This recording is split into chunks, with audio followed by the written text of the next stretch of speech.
Welcome to the Genius Factory. Enjoy the video. You start by choosing the app and creating your first notebook because tools shape your process. Open GoodNotes or Notes, pick a template and set ink size. This ensures legible, consistent entries. Once done, create a daily note with a clear title and add a tag like Daily for searching later. Make sure to enable Cloud Sync so entries persist across devices. That prevents data loss and gives you access wherever you are. You now structure entries so journaling stays useful and fast. Create a 3-part layout: morning intentions, midday notes, evening reflections, because separation helps clarity and retrieval.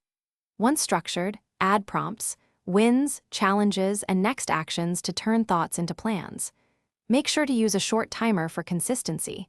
Start with 2 to 5 minutes and increase gradually to 10 or 15. This builds habit without decision fatigue and keeps you finish by reviewing and backing up because reflection locks in learning. Each week, filter by your daily tag, highlight key insights, and convert takeaways into calendar tasks. That closes the loop between notes and action. Export critical notebooks as PDF or RTF and back them up monthly to avoid loss. If sync ever fails, check Wi-Fi, update the app, and reauthorize your cloud account. These steps fix most issues and restore access quickly. Thanks for watching. If you found this helpful, don't forget to like and subscribe.